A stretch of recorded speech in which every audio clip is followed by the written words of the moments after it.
శ్రీ మహాగణాధిపతయే నమః. అపార కరుణా సింధుం జ్ఞానదం శాంతరూపిణం శ్రీ చంద్రశేఖర గురుం ప్రణమామి ముదాన్వహం. దేవుని స్వరము ప్రవచించిన వారు కాంచి కామకోటి పీఠాధిపతులు శ్రీ శ్రీ శ్రీ చంద్రశేఖరేంద్ర సరస్వతి మహాస్వాముల వారు.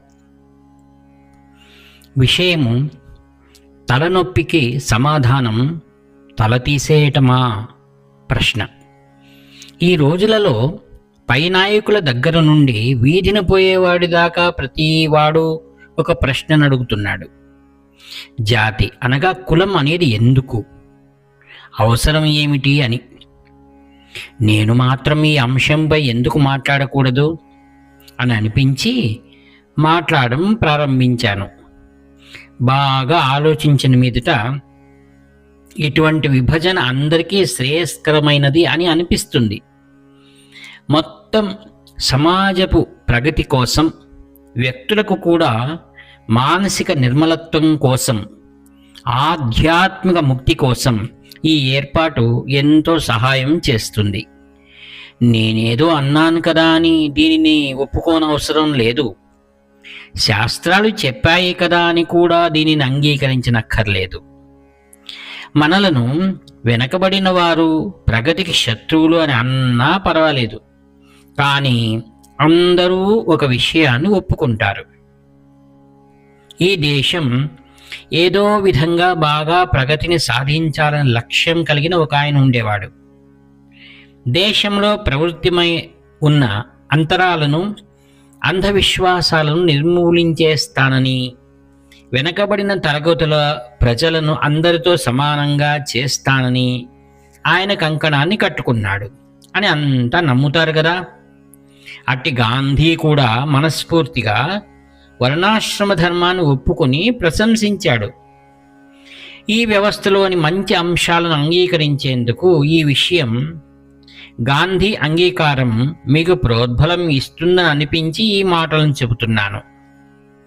నా వర్ణాశ్రమ ధర్మం అని గాంధీ ఒక వ్యాసాన్ని వ్రాశాడు. అందులో ఇట్లా చెబుతాడు: ఈ వర్ణాశ్రమం అనేది మానవ స్వభావానికి ఆంతరికమైనది. అది మనిషితో పాటే పుట్టింది. హిందూ మతం దాన్నే ఒక విజ్ఞానం, ఒక శాస్త్రం కిందకి చేసింది. ఈ ఏర్పాటు వృత్తులను 4 విభాగాలుగా చేసి కర్తవ్యాలను బోధించేదే కానీ ఏ విశేష సౌకర్యాలను ఎవరికి అప్పచెప్పలేదు. ఒకరు ఉన్నతులు, మరొకరిని అణచటం అనేది సమున్నతమైన హిందూ ధర్మ సంస్కృతికి ఎంతో విరుద్ధమైనది. వర్ణాశ్రమ ధర్మం గురించి చాలా గొప్పగా ప్రశంసిస్తూ అది ప్రతి వ్యక్తి తనను తాను క్రమశిక్షణలో పెట్టుకొని సమాజపు శక్తిని వృథా కానివ్వకుండా పొదుపుగా జీవించడానికి సహాయపడుతుంది అని అన్నాడు. నా పోట్లాట అస్పృశ్యతతో మాత్రమే, దాన్ని నేను జాడ్యమని భవిస్తాను. కానీ ఆధునిక విజ్ఞాన శాస్త్రం వలె వర్ణాశ్రమం సత్యాన్ని మాట్లాడుతుంది కనుక నేను దాన్ని సమర్థిస్తాను. జననం ఆధారంగా వృత్తిని విభజించే వర్ణాశ్రమ ధర్మం సమాజానికి ఎంతో మేలును చేస్తుంది అనేది నా అభిప్రాయం. సంకుచిత బుద్ధితో చేసిన ఏర్పాటు కాదు. నా దృష్టిలో ఈ వ్యవస్థలో ఒక పండితుడికి ఏ స్థానమో అదే స్థానం ఒక శ్రామికుడికి ఉంటుంది. ఈ విధంగా ఒక సనాతన ధార్మికుడి కన్నా గొప్పగా ఆయన దీనిని సమర్థిస్తూ మాట్లాడుతాడు. అయినప్పటికీ సనాతన ధర్మ సంప్రదాయాలలోని ఈ తేడాలను తాను చేసిన కార్యాలలో చాలా మటుకు నిరసించాడు. వర్ణాంతర వివాహాలను కూడా సమర్థించాడు కదా. అంటే దానికి కారణం ఏమిటంటే ఆయన ఇట్లా ఆలోచించాడు: వర్ణాశ్రమ ధర్మం ఎంతో మంచిదే అయినప్పటికీ ఈనాడు క్షీణ దశలో ఉన్నది. దాన్ని పునరుద్ధరించటం ఇక మున్ముందు అసాధ్యమే. ధాన్యం పోయాక పొట్టును విడవకుండా పట్టుకోవటం లాగా వర్ణధర్మం ప్రకారం వృత్తుల విభజన అందరిస్తున్నప్పుడు బయట వ్యత్యాసాలను మాత్రం పాటించడం పట్టుకు వేలాడటం పెద్ద పొరపాటు అవుతుంది. నేను అట్లా ఆలోచించను. మన మతానికి వెన్నెముక వంటి ఒక వ్యవస్థను అది ఇంకా బాగు చేయలేంది అని భావించి పరిత్యజిస్తే ఇక ఈ మఠం ఎందుకు? మఠాధిపతి అవసరమేమిటి? మూలంలో ఉన్న ధర్మమే నశించిపోతుంటే ఒక మతాచారుడిగా నన్ను నేను పిలుచుకుంటూ ఒక సంస్థను నడపడానికి నిలిచి ఉన్నానంటే అది సమాజాన్ని పీడింగు చిత్తుకు తినటమే అవుతుంది కదా. ఆ పాత వ్యవస్థ కూలిపోయిందంటే ఇంక మఠం ఉండాల్సిన అవసరం కూడా లేదు. దీన్ని రద్దు చేయవచ్చు. కానీ ఇప్పుడు పరిస్థితి ఇంకా అంత విషమించలేదని నాకు అనిపిస్తుంది. అత్యల్ప కాలంలో ఇది పూర్తిగా నాశనం అవుతుందని కూడా నాకు అనిపించటం లేదు. ఇప్పటికైనా మనం మేల్కొని మన శక్తినంతా ధారపోసి అవసరమైన ప్రయత్నాన్ని చేస్తే ఈ వ్యవస్థను పునర్జీవింపజేసి దాని కాళ్ల మీద దాన్ని నిలబడగలేలా చేయగలమని నమ్ముతున్నాను. ఇతర వృత్తి విభాగాలు అనగా వర్ణాలు ఏ విధంగా అయినా కలగా పొలగం కానివ్వండి, అన్నింటికీ ప్రాణవాయువు వంటి వేదాధ్యయనం ఇంకా ఇప్పటికీ సాంప్రదాయిక విధానంలో 1-2 వేద పాఠశాలల్లో అక్కడక్కడా సాగుతూనే ఉన్నది. వేద విద్యను వ్యాపింపచేయడానికి తగిన సౌకర్యాలను ఏర్పాటు చేయడానికి చేసే ప్రయత్నాలకు మంచి ఉత్సాహమైన ప్రతిస్పందనే వస్తున్నది. అధిక సంఖ్యలో విద్యార్థులు చేరుతున్నారు. తరువాతరంలో సైతం వేదం అనేది ఒకటి ఉండాలనే పట్టుదలతో ఉన్న ఒక చిన్న బృందం ఉన్నది. ఈ సముదాయం నిలిచే విధంగా చూసి దాన్ని పెంచటమే నా కర్తవ్యం. ఇదొక్కటి ఉంటే ఇతర వర్ణాల వారి భ్రమల వల్ల జరిగే తప్పులను సరిదిద్దడానికి ఒక దారి దొరుకుతుంది. అందరూ బ్రాహ్మణులు చేయలేకపోయినా కొందరైనా తమ పారంపరిక విధానాలను పట్టుకొని ఉన్న ఇతరులు కూడా తమ ధర్మాలను పాటించే విధంగా ప్రభావితం చేసేటట్టు అది ఒక ప్రేరణగా పనిచేస్తుంది. గాంధీ కూడా నాలాగే వర్ణధర్మాన్ని సమర్థించాడు. కానీ అది ఆచరణలోకి వచ్చేసరికి భ్రష్టు పట్టిందని, తిరుగు బాగు చేయలేదని భావించి ఆశ వదులుకున్నాడు. కానీ నేను అట్లా అనుకోను.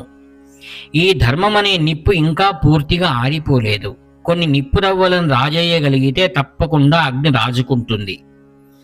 ఎందుకంటే మనం మన దేశపు గత 50 ఏళ్ల చరిత్రను గమనిస్తే ఈ ధర్మాన్ని విడిచిపెట్టినందువల్లే మన సమాజం గొప్ప ఇక్కట్లను ఎదుర్కొంటోంది.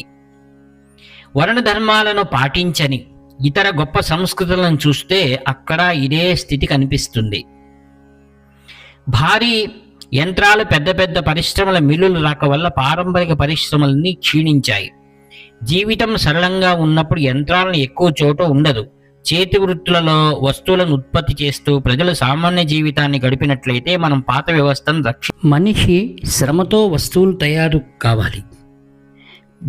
పెద్ద భారీ యంత్రాలు ఉండకూడదు. జీవితం సరళంగా ఉండాలి. అవసరాలకు మించిన ఆడంబరాలను తగ్గించుకోవాలి అంటూ ఈ విషయాలను గాంధీ కూడా అలుపెరగక చెప్తూ ఉండేవాడు.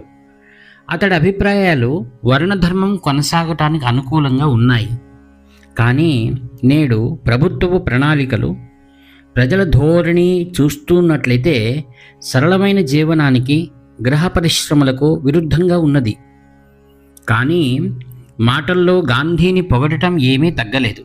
ఎందుకంటే సమాజపు మంచిని దృష్టిలో పెట్టుకుని అతడు సంస్కర్తగా పనిచేశాడు. కానీ ప్రాచీనమైనది కదా అని శాస్త్రాలను పట్టుకు వేలాడే మూర్ఖపు సనాతనుడు కాదు అతను. అందుకే వర్ణాశ్రమ ధర్మం గురించి నిష్పాక్షికంగా ఉన్న ఒక వ్యక్తి చెప్పింది మీకు చెప్పినట్లయితే సంతోషపడతారు. జాతి అసమానత్వాన్ని సృష్టిస్తుంది. దానివల్ల పరస్పర విరోధాలు ఏర్పడతాయి అనే భావన ఉండటం వల్ల జాతి మంచిది కాదు అనే ఒక సాధారణమైన ధారణ ఉన్నది. కనుక జాతి పట్ల విముఖత ఉన్నది. నిజం చెప్పాలంటే అక్కడ తారతమ్యాలు ఏమీ లేవు. వాస్తవంలో ఎక్కువ తక్కువలు ఉన్నాయా లేవా అని కాదు. అట్టి భావం కలిగింది కనుక దాని నుండి పోట్లాటలు తలెత్తాయి. కనిపిస్తూనే ఉన్నాయి కదా. మాకు ఈ పోట్లాటలు వద్దు, కనుక ఈ జాతి వద్దు అని జాతిని వ్యతిరేకించేవారు ఉంటారు. ఈ విధంగా మాట్లాడటం తలనొప్పి ఉన్నది కదా అని తల తీసేయాలి అన్నట్టు ఉన్నది. ప్రాచీన ధర్మానికి తలనొప్పి వల్లే పోట్లాట్లు వస్తే వాస్తవం ఏమిటో నెమ్మదిగా సరైన విధానంలో నిర్విరామంగా చెప్తూ ఉండాలి. ఆ తలనొప్పిని తగ్గించే ధర్మాన్ని ఆరోగ్యంగా ఉంచే విధానము పోట్లాట్లు వచ్చాయి కదా, అందుకని మౌలికమైన ధర్మాన్ని నాశనం చేస్తామంటే అది అర్థం లేని మాట. ఒక విధానంలో తగాదాలకు ఆస్కారం ఉన్నది కనుక ఆ విధానాన్ని నాశనం చేయాలి అని అనుకుంటే ఇక ఈ ప్రపంచంలో ఏదీ పనిచేయదు. లోకంలో దేనిని తీసుకున్నా విరుద్ధ పక్షాలు ఉండనే ఉంటాయి. అభిప్రాయ భేదాలు రేకెత్తుతూసే ఉంటాయి. అట్లా అని ఒకదాని తరువాత మరొకటిని నాశనం చేస్తూ పోగలమా? ప్రస్తుతం పోట్లాటలను కలిగించే 2 విషయాలు ఉన్నాయి. ఒకటి భాష, మరొకటి భావజాలం. అట్లాగని ఈ కారణంగా అసలు భాష భావజాలాలు అక్కర్లేదని అనగలమా? ఈ దేశంలో తలెత్తినంతగా భాషా వివాదం ఇంకెక్కడా కనిపించదు. జాతి వివాదం వల్ల జరిగిన తగాదా, భాషా వివాదపు వికట నృత్యం ముందు ఎందుకు కరగాదు? తమిళులకు తెలుగువారికి మధ్య తగాదా ఉన్నది. హిందీ వారితో మన హక్కుల కోసం పోట్లాడు సాగుతున్నది. బెంగాలీ బీహారీల మధ్య, కన్నడిగులు మరాఠీల మధ్య, ఇక హిందీ ఆంగ్లాల మధ్య దేశమంతటా తగువు ఉన్నది. భాషా తగువులు కేవలం మాటలకే పరిమితం కాక కొట్టుకునే వరకు వచ్చాయి. అనేక భాషలు ఉన్నాయి కనుక తగువులు వస్తున్నాయి. మనం అన్ని భాషలను చంపేద్దాం, అందరూ మూగగా అయిపోదాం, ఇది పరిష్కారమా? ఇంకొక విషయం ఉన్నది. ఒక దేశం ఎట్లా పరిపాలింపబడాలి, ఎటువంటి మౌలిక సిద్ధాంతాల ఆధారంగా ప్రభుత్వం ఏర్పడాలి అనే విషయాలపై పోట్లాటలకు అంతులేదు. ఇందులో 2 ప్రధాన విభాగాలు: పెట్టుబడిదారీ వ్యవస్థ, సామ్యవాద వ్యవస్థ. ఇవి కొన్ని ఖండాలలో వ్యాపించిన మహా సంఘర్షణకు కారణమైనాయి. వార్తాపత్రికలను చదువుతుంటే కనీసం చిన్న చిన్న దేశాలు సైతం ఈ ఘర్షణలను తప్పించుకోలేకపోతున్నాయి అని తెలుస్తుంది. ప్రపంచ యుద్ధంతో కూడా అవసరం లేకుండా ఎన్నో దేశాలలో ఎందరో వేల మంది అనవసరంగా చనిపోతున్నారు. పెట్టుబడిదారీ విధానం సామ్యవాదాల మధ్యనే కాదు, రాచరికం, ప్రజాస్వామ్యం, సైనిక నియంతృత్వం, ప్రజాస్వామ్యం మొదలైన వాటి నడుమన ఉన్న సంఘర్షణ కూడా భావజాలపరమైనదే. ఈ భావజాలాల వల్ల కూడా అనేక మంది జనాలు చనిపోతున్నారు. సాధారణంగా ప్రతివాడు తన భావజాలం మాత్రమే ప్రజాస్వామికమైనదని చెప్పుకుంటూ ఉంటాడు. కానీ వాటన్నింటి నడుమన తేడాలు ఎంతగానో ఉన్నందుననే ఈ సంఘర్షణలు వచ్చాయి. మరి వీటి మధ్య తగులున్నాయి కదా అని భావజాలాలనే వద్దనేస్తామా? అది కుదిరే వ్యవహారమా? ఏదో ఒక విధమైన భావజాలం లేదా సిద్ధాంతం ఉన్నవారే కదా ప్రభుత్వాలను ఏర్పాటు చేసేది. అసలు రాజకీయ సిద్ధాంతాలు అవసరం లేదు అంటే మరి ప్రభుత్వమే అక్కర్లేదు అన్నట్టు కావటం లేదా? అట్టి పరిస్థితుల్లో మరి మనం ప్రభుత్వాన్ని కాదని జంతువుల్లాగా ఉండగలమా?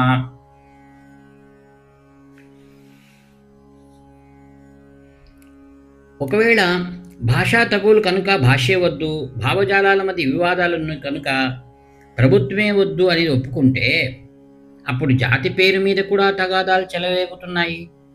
కనుక ఇక జాతి మతాలే ఉండరాదు అని ఒప్పుకుందామా? ఇదే తర్కాన్ని కాస్త విస్తరింపజేస్తే ఈ అన్ని రకాల తగవులు ఉన్నది మనం అనే వారం ఉన్నాము కనుకనే. అందుకే మనం కూడా అని శ్రీవారు ఇక్కడ ఆపేశారు. ఇక్కడ పరమాచార్యులు అటుపై మాట్లాడలేక నవ్వేశారు. అందువల్ల పరిష్కారం ఏమిటంటే పోట్లాటలను తీర్చుకోవటమే కానీ అన్నింటికీ ఆధారభూతమైన దాన్ని నాశనం చేసుకోవటం కానే కాదు. ఈనాడు జాతికి విరుద్ధంగా పెద్దగా మాట్లాడుతున్నారు. ఎన్నికలు వస్తే మటుకు ఆ జాతి అతి ముఖ్యమైపోతుంది. జాతి ఆధారంగా రాజకీయ పక్షాలన్నీ ఓటు బ్యాంక్ రాజకీయాలను చేస్తున్నాయి. జాతి వద్దు అంటే నిజానికి ఒకానొక జాతి అక్కర్లేదు అనే అర్థం. నామమాత్రంగా మిగిలిపోయిన జాతి కులవాదాన్ని స్వార్థపు ఆసక్తులతో ఎట్టి సామాజిక బాధ్యత లేకుండా ప్రోత్సహించడం కూడా ఎంతో న్యాయం ఏమీ కాదు. ఒక సముదాయానికి ఒక ఉద్యోగాన్ని సమాజ శ్రేయస్సు కోసం పరంపర ఆధారంగా కేటాయించడమే అందరికీ మంచిది. ముఖ్యంగా అన్ని జీవులు మేలు కోసం ఒక సముదాయం నిత్యం నిలిచి ఉండాలి. అట్టివారు శబ్దాల ద్వారా, సర్వోత్కృష్టమైన సత్యం ద్వారా వేదాధ్యయనాన్ని జీవనకాల వృత్తిగా కలిగి ఉండి వేద విహితమైన విధులను క్రతువులను పాటిస్తూ ఉండాలి. జాతి కారణంగా తారతమ్య భేదం భావాలు ఉన్నాయి కదా అని ఆధునిక నవనాగరికతావాదులు వాదించినప్పటికీ నేననేది ఏమిటే, తరతర భావాలు పూర్తిగా రూపుమాయాలంటే ఈ ధర్మం నిలవాల్సిందే. మనం అట్లాగే పుట్టాము, మంచిదే, ఇది భగవంతుని ఆజ్ఞ, ఈ పని జరగవలసి ఉన్నది కనుక ఆయనచే నిర్దేశింపబడింది, మనం దీన్ని పాటించి సమాజ శ్రేయస్సు కోసం ఎంత చేయగలిగితే అంత చేద్దాం. వేరొక వ్యక్తికి వేరొక పారంపరిక వృత్తి ఉంటే అది కూడా అతడికి భగవంతుని ఆజ్ఞగా అందినదే. మనలో ప్రతి ఒక్కరం మనకి ఏది అందిందో దానినే పాటించి పరమాత్మకు అంకితం చేద్దామనే భావనను పెంపొందించుకుంటే ఇక తరతమ భావాలు అంటే ఒక వృత్తి గొప్ప, మరొకరు తక్కువ అనే ఆలోచనలకు తావు ఉంటుందా? ఉండదు కదా. ఈ ధోరణిని వికసింపజేసుకునే దిశగా మనం కృషి చేయాలి, దాన్ని ప్రచారం కూడా చేయాలి. ఇట్టి జీవితాన్ని జీవించి ఇతరులకు చూపించడమే మనం చేయగలిగే గొప్ప ప్రయత్నం, మనకదే గొప్ప ప్రచారం. అప్పుడు నోటితో వేరే ఏ ప్రచారం చేయవలసిన అక్కరే లేదు. జాతి వ్యవస్థ వల్ల అసమానత్వం మధ్యలో వచ్చిందంటే మూలాధారమైన సత్యాన్ని సరిగా అర్థం చేసుకోలేకపోవటమే అందుకు కారణం. ఈ ధర్మాన్ని దోషరహితంగా అనుసరించాలని, దాన్ని పటిష్టం చేయాలని మనం నిశ్చయించుకోవాలి. అప్పుడు ఆ తప్పు కూడా తావు ఉండదు. ఇప్పుడు జాతి ధర్మం తొలగిపోయేసరికి ప్రజలు నిత్యం జరుగుబాటు పేరుతో డబ్బు అన్వేషణలో పడిపోతున్నారు. ఒక 70-75 ఏళ్ల క్రితం ఎవరూ జీవిక కోసం ఇంతగా ఆరాటపడలేదు. కేవలం కర్తవ్యం గుర్తుండేది. భుక్తి కోసం వెతుక్కోవడం ఒక్కటే లక్ష్యం. అయితే అందరూ ధనవంతులను, గొప్ప పదవుల్లో ఉన్న వారిని చూసి ఈర్ష్యపడి పోట్లాడలు కూడా పెట్టుకోవలసి వస్తుంది. ప్రతి వాడికి ఒక కర్తవ్యం ఉంటే ఇక తరతమ భేదాలు ఉండవు. కానీ ఎక్కువ ధనాన్ని సంపాదించడం, ఎక్కువ గొప్ప పదవులను పొందడం అనేదే లక్ష్యమైతే ఎక్కువ ధనాన్ని కూడబెట్టిన వాడు గొప్పవాడవుతాడు, లేనివాడు తక్కువ వాడవుతాడు. గొప్ప పదవి ఉన్నవాడు గొప్పవాడవుతాడు, లేనివాడు తక్కువ వాడవుతాడు. ఇట్టి విభేదాలు మొలకెత్తుతూనే ఉంటాయి. ఇంకో విధంగా చెప్పాలంటే వర్ణధర్మం నుండి తలెత్తని అసమానత్వం వర్ణధర్మం సమసిపోయాక తలెత్తుతున్నది. అందువల్ల జాతులన్నింటినీ నశింపజేసినా, దానివల్ల ఈ కొట్లాటలు మాయమైపోయినా వర్గభేదాలు, సంఘర్షణలు తప్పక తలెత్తుతాయి. దాన్నే మనం ఇప్పుడు చూస్తూ ఉన్నాం, ప్రత్యక్షానుభవంగా తెలుసుకుంటున్నాం. పాత ధర్మాన్ని క్షయం కాకుండా కాపాడాల్సింది దేనికి అంటే అందరూ ప్రజలు భగవంతుని సంతానం. అసమానతలు, తగాదాలు లేకుండా పరస్పర గౌరవం, ప్రేమ, ఐకమత్యం, సహకారాలతో జీవిస్తూ శాంతిని, ఆనందాన్ని అంతటా నెలకొల్పాలి. కనుక ఈ లక్ష్యసిద్ధి కోసం అన్వేషణలో మనం ఒక అడుగు ముందుకు వేస్తే భగవంతుడు మనకు చేయూతనిస్తాడు. నేను ఆయన్ను ప్రార్థిస్తున్నాను. హరి ఓం తత్సత్. శ్రీ కాంచి పరమాచార్య స్వాముల వారి దేవుని స్వరం ప్రథమ భాగంలోని ఈ యొక్క అధ్యాయం ముగిసింది. వ్యాఖ్యాత మీ ప్రియమిత్రుడు నివర్తి నాగభూషణ శర్మ. హర హర శంకర, జయ జయ శంకర. హర హర శంకర, జయ జయ శంకర. హర హర శంకర.